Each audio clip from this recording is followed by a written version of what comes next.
Assalamualaikum warahmatullahi wabarakatuh. Salam, Om Swastiastu, Namo Buddhaya, Salam Kebajikan.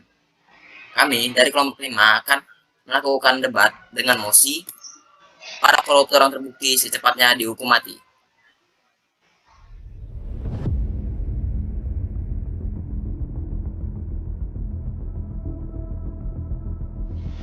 Kita dari tim afirmasi, saya Arden Sandi sebagai pembicara 1. Saya Ariel Skill Tamburan sebagai pembicara 2. Saya Ian Rafael Marisa sebagai pembicara 3. Kami dari tim oposisi atau tim kontra. Saya Muhammad Ilham dari pembicara 1.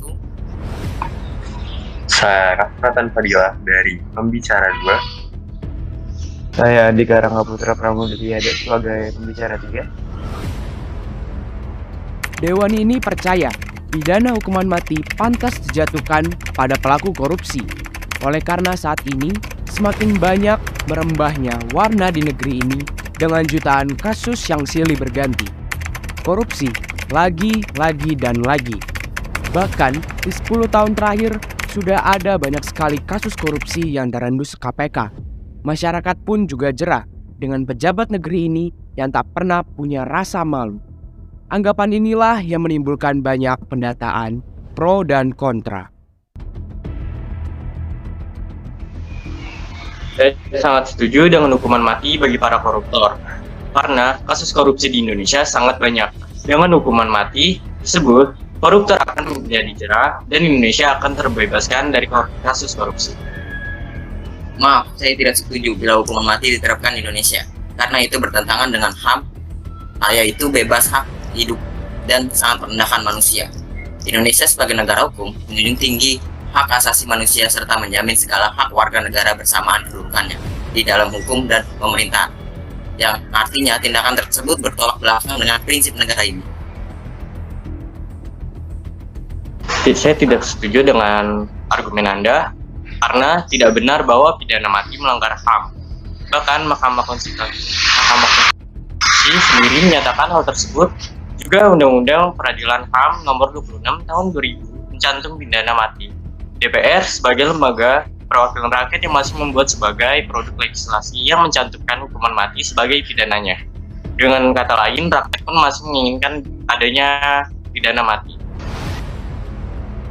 Tidak akan menimbulkan efek jerah bagi para koruptor dan belum ada bukti ilmiah yang membuktikan bahwa hukuman mati dapat memberikan efek bagi koruptor. Tidak menutup kemungkinan hukuman mati justru akan membuat para koruptor membuat cara yang lebih canggih dan kreatif dalam melakukan korupsi. Bila dibandingkan dengan negara Arab, Indonesia harusnya menerapkan hukuman mati karena hukuman mati di Arab sangatlah efektif dan dapat mengurangi kasus korupsi. Di Cina dilakukan pemutihan semua koruptor yang melakukan korupsi sebelum tahun 1998. Semua pejabat yang korupsi dianggap bersih. Tetapi begitu ada korupsi sehari sesudah pemutihan, pejabat itu langsung dijatuhi hukuman mati. Jika disamakan dengan Cina dan Arab, Indonesia salah jika melakukan hukuman mati, karena Cina adalah negara nomor 1 di dunia dengan kasus korupsi terbanyak. Padahal, Cina sudah menerapkan hukuman mati bagi para koruptor, dan Arab adalah negara yang menggunakan hukum Islam. Jadi wajar jika Arab menerapkan hukuman mati bagi para koruptor, sedangkan Indonesia menerapkan hukum konstitusi, bukan hukum Islam. Maaf, saya tidak setuju dengan argumen Anda, karena hutang Indonesia sangatlah banyak kepada PBB atau Perserikatan Bangsa-Bangsa, yang pada tahun 2012 Indonesia memiliki hutang sebesar 1.960 triliun, dan hal itu disebabkan oleh kasus korupsi. Jadi, jika tidak diterapkan hukuman mati, maka Indonesia akan semakin banyak memiliki hutang kepada PBB.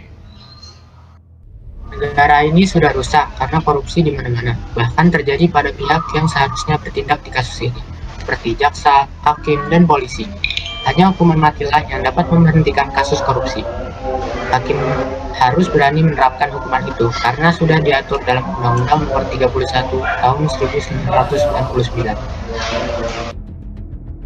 Maaf, saya tidak setuju dengan argumen Anda, tidak akan ada menyelesaikan masalah. Karena bisa saja pengacara atau keluarga koruptor membandingkan masalah dengan masalah yang lain, seperti pembunuhan. Seorang pembunuh telah menghilangkan nyawa orang lain, tetapi pembunuh tersebut hanya dipenjara. Seharusnya nyawa dibayar dengan hukuman mati. Maaf, saya tidak setuju dengan argumen Anda. Secara garis besar, ada 3 teori bahwa kita membutuhkan pidana mati. Pertama, teori pembalasan yang lain untuk menghilangkan dari masyarakat sebagai perbaikan sebagai upaya represif. Ketiga, teori efek jerah sebagai upaya preventif agar terjadi penurunan tingkat kriminalitas dan perbuatan jahat dapat diberantas.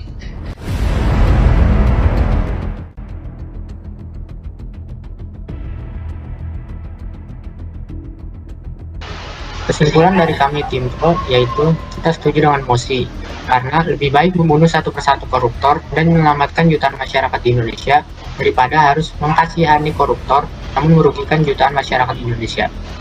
Kesimpulan dari kami dari tim kontra tetap tidak setuju bila hukuman mati diterapkan di Indonesia. Hukuman yang lebih tepat bagi para koruptor adalah memenjarakannya seumur hidup. Namun, sampai hukuman tersebut dimanfaatkan oleh pihak tertentu. Cara memperbaiki hati nurani koruptor agar tidak mengulanginya.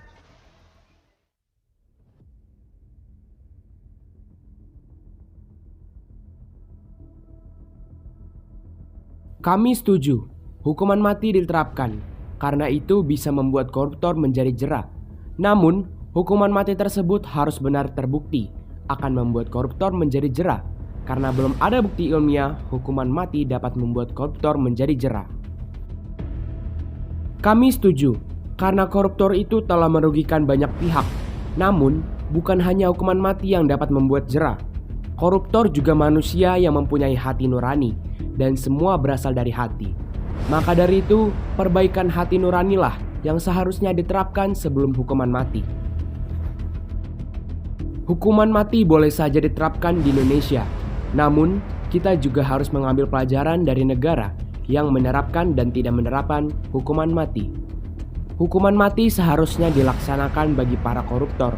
Namun, jangan sampai hukuman mati tersebut hanya menjadi kepuasan dan kesenangan bagi masyarakat Indonesia yang sudah membenci koruptor.